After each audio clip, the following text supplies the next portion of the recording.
નમસ્કાર, આપની સાથે હું છું પાયલ અને ગુજરાતની રાજનીતિમાં અને સ્પેશિયલી આમ આદમી પાર્ટીમાં અત્યારે ઘણી ઉથલપાથલ ચાલી રહી છે. પ્રવીણ રામ તમને સ્ક્રીન પર દેખાતા હશે.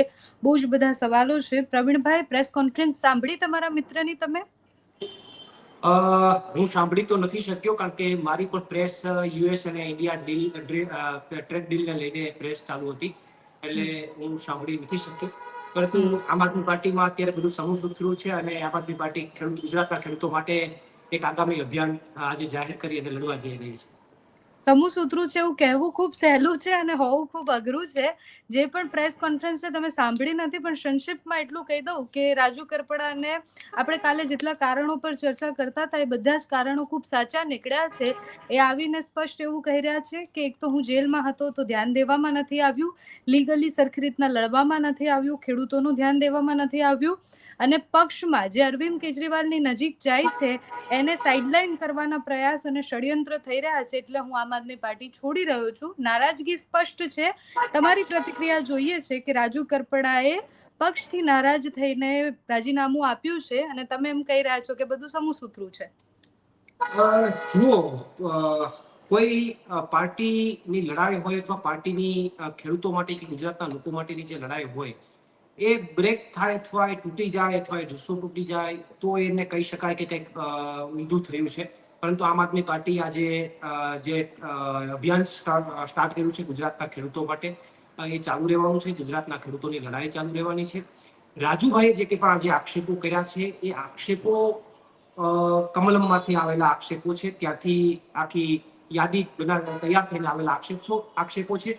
આ હું માત્ર આક્ષેપો નથી કરતો, હું એમનું તર્ક સાથે તમને વાત કરું છું કે માનનીય રાજુભાઈ કરપડાએ ગઈકાલે જ્યારે રાજીનામું આપ્યું એ સમયે એમણે પોતે એમના પોતાના ફેસબુક આઈડી ઉપર રાજીનામાનો લેટર મૂક્યો.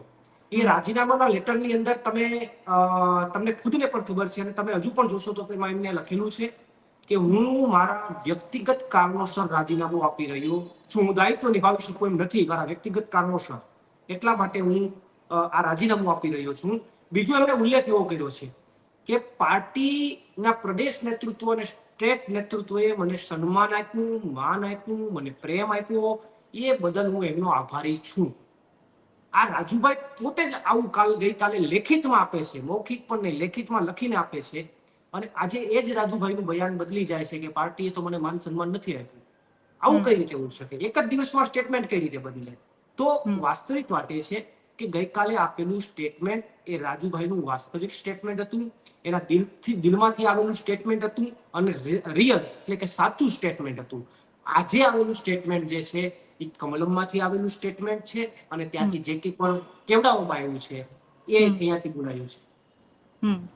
પ્રવીણભાઈ, તમે જે કહો છો તો આજે તો પ્રેસ કોન્ફરન્સમાં એમને એ પણ કહ્યું જ છે કે પક્ષના ઘણા નેતાઓએ મારો સાથ આપ્યો જ છે, એની ના જ નથી અને હું જે પક્ષમાં રહ્યો છું એનું ખોટું મારે બોલવું પણ નથી, એવું એ આજે પણ બોલ્યા છે. અને એમણે સ્પષ્ટ એવું કહ્યું કે મારો સાથ આપ્યો છે ઈશુદાન ગઢવીએ, હેમંત ખવાએ, ચૈતર વસાવાએ, પ્રવીણભાઈએ બધાએ મારો સાથ આપ્યો છે. ગોપાલ ઇટાલિયાનું નામ આવતા જ એમણે એવું કહ્યું છે કે ગોપાલ ઇટાલિયા પક્ષને ઊંચો નહીં આવવા દે. જુઓ, હું એમનો આભાર માનું છું કે જેમને એમણે કીધું કે સાથ આપ્યો, આખી પાર્ટીએ સાથ આપ્યો છે. પરંતુ ગોપાલભાઈના નામને લઈને જે ટાર્ગેટ કરવામાં આવી રહ્યો છે બીજેપી દ્વારા, અને આવું તમને એટલા માટે કહું કે જે કે પણ 2-3 રાજીનામાઓ પાર્ટીઓમાંથી થયા છેલ્લા, એમની અંદર તમે જોજો એક જ સ્ક્રિપ્ટ આવે છે. જે રાજીનામાઓ પણ એમાં એક જ સ્ક્રિપ્ટ આવે છે કે ભાઈ ગોપાલભાઈના કારણે પાર્ટી ઊંચી નથી આવતી, ગોપાલભાઈથી નારાજગી. તો આ એક જ સેમ સ્ક્રિપ્ટ કેમ આવે છે? સેમ સ્ક્રિપ્ટનું કારણ શું? સેમ સ્ક્રિપ્ટનું કારણ એ જ છે કે કોઈ એક જગ્યાએથી જ તૈયાર થઈને આવે છે. અને એટલા માટે હું કહું છું કે આજે જે કંઈ બોલાયું એ કમલમમાંથી તૈયાર થઈને આવેલું હતું. અને એવું પણ હોઈ શકે પ્રવીણભાઈ કે સેમ એટલે કહી રહ્યા છે કારણ કે પક્ષમાં ખરેખર ખેંચતાણ હોય, ખરેખર કોઈને એવું લાગ્યું હોય કે એની સાથે ખોટું અન્યાય કે પછી એનો પગ ખેંચવાનો પ્રયાસ થઈ રહ્યો છે.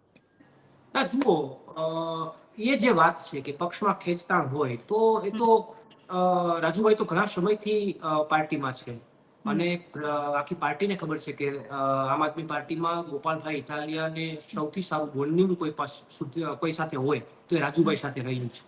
રાજુભાઈની વિધાનસભામાં ગોપાલભાઈ અનેક વાર જઈને આવ્યા છે. અમે જ્યારે બોટાદ જેલમાં ભાવનગર જેલમાં જતા હતા ત્યારે ગોપાલભાઈ ત્યાં હાજર રહ્યા છે. તો ગોપાલભાઈનું બોન્ડિંગ પાર્ટીના તમામ લોકોને ખબર છે કે રાજુભાઈ સાથે ખૂબ સારું હતું. પણ એવું તો ન હોય ને કે પાર્ટી જેલમાં જઈએ એ પેલા બોન્ડિંગ સારું હોય, જેલમાં ગયા પછી બોન્ડિંગ બગડી જાય અથવા પાર્ટીમાં ખેંચતાણ ચાલુ થઈ જાય. તો એ તો મને થોડુંક યોગ્ય કારણ નથી લાગતું. અને ગોપાલભાઈ ઇટાલિયા અત્યારે ચહેરો બન્યા છે, લોકોનો વિશ્વાસ ગોપાલભાઈ ઇટાલિયા ઉપર, અમારા અન્ય નેતાઓ ઉપર બની રહ્યો છે. તો ગોપાલભાઈ ઇટાલિયાને કઈ રીતે ટાર્ગેટ કરી શકાય, એમને બ્રેક કઈ રીતે કરી શકાય, એના માટેના આ આખા ષડયંત્રનો ભાગ છે. અને એમની અંદર હું રાજુભાઈને દોષિત નથી માનતો, પણ રાજુભાઈ તો એમને તો ઉપરથી કહેવામાં આવ્યું છે એમને કરવું પડે એમ છે, એમની પણ મજબૂરી છે. પણ આખું ષડયંત્ર અને આખો ભાગ જે છે એ કમલમમાંથી થઈ રહ્યો છે. અત્યાર સુધીમાં ગોપાલ ઇટાલિયાના નામ આવ્યા ને બધું જ બાજુ પર રાખીએ, તમે જ્યારે પ્રેસ કોન્ફરન્સ કરી, તમારી આખી પ્રેસ કોન્ફરન્સ પર મેં સાંભળી, પત્રકારોએ જે સવાલ કર્યા એના તમે બહુ શાંતિથી બધાને જવાબ પણ આપ્યા. એમાં તમે એક વાત કરી કે તમારી વાત થઈ હતી તમે જ્યારે જેલમાં હતા ત્યારે કે એમના ઉપર દબાણ છે, એમને કોઈ નેતા મળવા પણ આવ્યા છે. એ વાત કોણ છે, કોણ નેતા મળવા આવ્યું છે, કયા પક્ષના નેતા? કારણ કે આજે રાજુભાઈ એવું કહી રહ્યા છે કે મને સીધી રીતના કોઈ જ નેતા મળવા નથી આવ્યા, મારી કોઈ જ નેતા સાથે વાત નથી થઈ. જુઓ, વાસ્તવિક રીતે વાસ્તવિક કારણ એ છે, અને એ આજે જે હું કહી રહ્યો છું એ રાજુભાઈનો દર્દ કહી રહ્યો છું. રાજુભાઈ પોતે પણ દુઃખી છે, કારણ કે એમને ખુદને ખબર હતી કે હું જેલમાંથી બહાર આવીશ તો ખેડૂતો મને સ્વીકારી લેશે, ખેડૂતોના દિલમાં હું વસવાનો છું. પણ બીજેપીએ જે રાજુભાઈ પર કૃત્ય કર્યું, બીજેપીએ જે રાજુભાઈને ડરાવ્યા, ધમકાવ્યા, જૂના કેસને લઈને બે જૂના કેસ, બંને જૂના કેસને લઈને એમની ઉપર ડર પેદા કર્યો, તો રાજુભાઈ અંદર જેલમાં આ બાબતને લઈને ડરેલા પણ હતા કે શું થશે, મને જેલ થશે, મારા પરિવારને જેલ થઈ શકે, હું ચૂંટણી નહીં લડી શકું. તો આ બાબતને લઈને ખૂબ ચિંતામાં હતા, ખૂબ ટેન્શનમાં હતા. તો આ બાબતનો બીજેપીએ દુરુપયોગ કર્યો, એમને વધુ દબાવ્યા, વધુ ડરાવ્યા, અને એના મગજમાં માનસિક રીતે એના મનોબળને તોડી નાખ્યું. અને જે વાત તમે કરી છે કે મુલાકાતની, તો મને પણ ક્યાંક સાંભળવા, કારણ કે અમે જેલમાં બધા અલગ અલગ બેરેકમાં રહેતા હોય, એક બેરેકમાં નહોતા. અમને એક બેરેકમાં અમે ક્યારેક વકીલ મુલાકાત આવે તો ભેગા થઈએ, બાકી ભેગા ન થઈ શકીએ, એ જેલના નિયમો છે. તો મને જ અંદરથી જ્યારે હું જેલમાં હતો ત્યારે પણ ક્યાંક લોકમુખે એવી ચર્ચા સાંભળવા મળી કે ભાઈ કોઈ બીજેપી વતી કોઈ લોકો ત્યાં મળવા આવ્યા છીએ. તો આ તો હું એવું માનું છું કે એ તો લોકમુખેથી વાત સાંભળવા મળી, પણ હું તો જેલ પ્રશાસનને કહું છું કે છેલ્લો જે દિવસે જામીન મળ્યા એ દિવસે મળવા આવ્યા એવા વાતો પણ મારા કાને સંભળાણી. તો જેલ પ્રશાસનને મારી વિનંતી છે કે છેલ્લા દિવસના સીસીટીવી ફૂટેજ જો જેલ પ્રશાસન બહાર પાડે તો દૂધનું દૂધ અને પાણીનું પાણી થઈ જાય. પ્રવીણભાઈ, આટલા બધા આક્ષેપો અને તમે જેમ કહો છો કે બધું સમૂહ સૂત્રું છે, પણ 2027ની વાત કરીએ તો હવે એ બહુ દૂર નથી. નગરપાલિકાની ચૂંટણી પણ એકદમ નજીક છે. તમે તમારા કાર્યક્રમોને બધું જ નક્કી કર્યું, ખેડૂત માટે લડવા માટે તૈયાર. પણ તમે મને ખાલી ગણાવો કે એટલા કયા નેતાઓ, કયા ચહેરાઓ એવા છે કે જે ખૂબ મજબૂત છે, અને એમાંથી એક નામ જો રાજુ કરપડાનું છે કે હતું હમણાં સુધી, તો એવા ચહેરાઓ તમારો પક્ષ મૂકીને જાય તો પક્ષને કેટલું નુકસાન છે? જો પક્ષને નુકસાન અને નફા કરતા પણ હું એવું માનું છું કે ગુજરાતના ખેડૂતો માટે આ ખોટી વાત છે, અને ગુજરાતના ખેડૂતોને નુકસાન છે. એનું તમને કારણ કહું કે પક્ષ તો એક વિચારધારા છે. પક્ષમાં કોઈ આવશે, કોઈ જશે, પક્ષ તો ચાલતો રહેવાનો, પક્ષ તો એમની વાત કરતો રહેવાનો, પક્ષ તો એમની વિચારધારા મૂકતો રહેવાનો. ધીમે ધીમે લોકોને સારું લાગશે તો લોકો જોઈન્ટ થશે અને પક્ષ આગળ વધશે. પણ એના કરતા પણ વર્ષો પછી કોઈ ખેડૂત માટે અવાજ ઉઠાવનારા કોઈ અમારા જેવા યુવાનો નીકળે, ખેડૂત માટે કંઈક અવાજ ઉઠાવે, ખેડૂતનો અવાજ ઉઠાવીને ખેડૂતને અપાવવા માટે કંઈક પ્રયત્ન કરે, અને એવા સમયે આ બીજેપી એ ચહેરાઓને કોઈ પણ રીતે ડરાવી ધમકાવીને તોડી નાખે, તો ગુજરાતના ખેડૂતોનો અવાજ ઉઠાવવા માટે કોણ બહાર આવશે? એટલે હું એવું માનું છું કે ગુજરાતના ખેડૂતો સાથે અન્યાય ભાજપની સરકારે કર્યો છે, અને આ અન્યાય જે છે એનો બદલો ગુજરાતના ખેડૂતો ચોક્કસથી આવનારા દિવસોમાં લેશે. અત્યાર સુધી આપણે અનેકવાર ચર્ચાઓ કરી છે. આમ આદમી પાર્ટીના બહુ જ બધા નેતાઓ દ્વારા એવા આક્ષેપ થાય કે જ્યારે કોંગ્રેસના કોઈ નેતા ભારતીય જનતા પાર્ટીમાં જોડાય કે કોંગ્રેસનો પક્ષ છોડે ત્યારે કોંગ્રેસ માટે એવું કહેવામાં આવે કે સંગઠનની અંદર તકલીફ છે, એકબીજાના પગ ખેંચવામાં આવી રહ્યા છે. અત્યારે આમ આદમી પાર્ટીની સ્થિતિ શું છે? અત્યારે ગુજરાતની રાજનીતિમાં જોઈએ તો આમ આદમી પાર્ટી ને કોંગ્રેસ સમાંતરે છે, સંગઠનના લેવલે, નેતાઓના લેવલે. ના, જુઓ, એટલા માટે હું એમને સમાંતર સ્થિતિમાં ન ગણી શકું કે આમ આદમી પાર્ટીના જે કંઈ પણ નેતાઓ છે, આજે જે કંઈ પણ ઘટના બની છે રાજુભાઈ વાળી, એ કોઈ લોભ લાલચના કારણે આ ઘટના નથી બની. એમને ડરાવવામાં આવ્યા, એમને ધમકાવવામાં આવ્યા, એમને જૂના કેસોને લઈને ક્યાંક ડર પેદા કરવામાં આવ્યો, તો એમની મજબૂરી હશે. પરંતુ આમ આદમી પાર્ટી એક એવી પાર્ટી છે કે જે સતત સંઘર્ષ કરતી રહેવાની છે.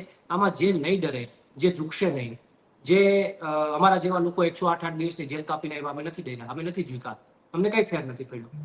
જેલ હું ત્યારે પણ કહીને આવ્યો હતો કે હજુ જેલ થાય તો કઈ વાંધો નહીં, અમે હોસ્ટેલ કાપીને આવ્યા છે, કઈ ફેર નથી પડતો. તો અમારા જેવા જે ઘણા બધા લોકો છે કે જે નથી ડરવાના, નથી ઝૂકવાના, તો એ તમામ લોકો સતત સંઘર્ષ કરતા રહેશે. આ પ્રવાહ ચાલુ રહેશે અને આમ આદમી પાર્ટીની અંદર લોકો આવનારા દિવસોની અંદર ચોક્કસથી જોડાતા રહેશે, આશીર્વાદ આપતા રહેશે.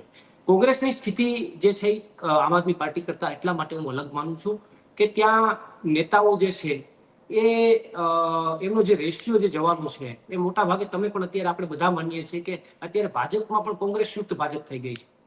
અને જે પાર્ટી 2017માં સત્તા સુધી પહોંચી ગઈ એ પાર્ટી અત્યારે 17 સીટે આવીને સમેટાઈ ગઈ છે.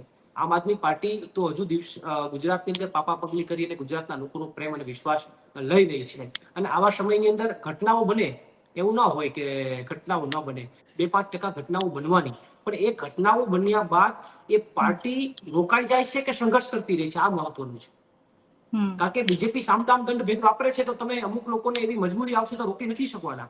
પણ એ ઘટના બન્યા પછી એ પાર્ટીની સ્થિતિ શું છે, એ પાર્ટી ગ્રાઉન્ડ ઉપર એ જ તાકાતથી લડત આપે છે કે ઘરે બેસી ગઈ છે. જો ઘરે બેસી જાય તો એ પાર્ટીને લોકો ક્યારેય સ્વીકારવાના નથી. પરંતુ આમ આદમી પાર્ટીની જેમ પ્રોગ્રામો જાહેર કરે અને મજબૂતીથી હજુ પણ લડાઈ ચાલુ રાખે તો કદાચ કોઈ ચહેરાઓ જતા રહે પણ લોકોનો પ્રેમ નહીં જાય, એવું મારું માનવું છે. પ્રવીણભાઈ, તમે એમ કહો છો કે ડરાવી ધમકાવીને ક્યારેક મજબૂરી આવે તો એટલા કેસ તો પ્રવીણ રામ પર પણ છે, ચૈતર વસાવા પર પણ છે, તો એ બી મજબૂરીમાં આવીને જશે, પક્ષ છોડશે ક્યારે? જુઓ, દરેકના દરેકના સ્વભાવ અલગ અલગ હોય છે. ડરાવી ધમકાવીને માની લો કે મારી ઉપર પણ કેસો છે, મને પણ મારી ઉપર પણ જેલની અંદર વોચ હતી કે ભાઈ આ સ્થિર રહી શકે છે કે ડરી ગયેલો માણસ છે કે શું છે. પણ હું અંદરથી ત્યાં મજબૂત જ હતો. મારો એક જ હોકારો હતો કે હજી 3 મહિનાની વધારે જેલ થાય તો પણ આપણે ભોગવી લેવાનું. એ તો રાજુભાઈ બી મજબૂત જ હતા. અમે કાલે જ એમના જૂની સ્પીચ ને બધું સાંભળ્યું, એ કડદાકાંડ પહેલાની, કડદાકાંડ સમયની, ત્યારે એ કચકચાઈને બોલતા હતા સત્તા સામે.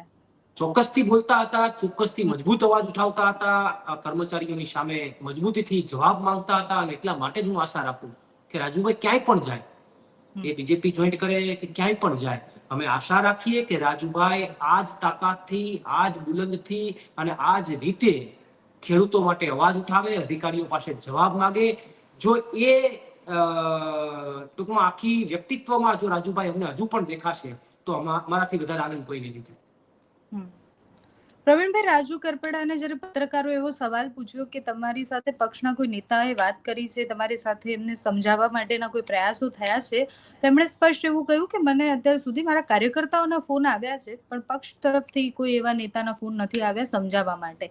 તમારી ગઈકાલે રાજીનામા પછી એમની સાથે વાત થઈ કે કેમ? કારણ કે ઈશુદાનભાઈએ મને એવું કહ્યું કે એમની વાત થઈ છે પણ રાજુભાઈ ના પાડી રહ્યા છે કે મને કોઈનો ફોન નથી આવ્યો. મારી સાથે વાત થઈ છે એમની, અને પાર્ટીના અન્ય નેતાઓએ પણ જેવું રાજીનામું પડ્યું એ પહેલા પણ સંપર્કમાં હતા, સતત સંપર્કમાં હતા. અને રાજીનામા પડ્યા બાદ પાર્ટીના તમામ નેતાઓએ, દિલ્હીથી લઈ અને પ્રદેશના તમામ નેતાઓએ, મોટાભાગના નેતાઓએ ફોન કર્યા છે. ઘણા બધા નેતાઓના ફોન રિસીવ નથી થયા સામે સાઈડથી. તો એ વાતની અંદર હું તો એવું કહું કે માત્ર આક્ષેપ કરવા કરતા જો વાત સાચી હોય, રાજુભાઈ કહેતા હોય કે કોઈ મને ફોન નથી કર્યો, અને વાત જો સાચી હોય તો રાજુભાઈ કોલ ડિટેલ કઢાવી આખી એમની 2-3 દિવસની અને મીડિયા સમક્ષ મૂકી દેવી જોઈએ. આક્ષેપ કરવાની વાત નથી. ગોપાલ ઇટાલિયા અને મનોજ સોરઠિયા બંને દિલ્હીમાં છે.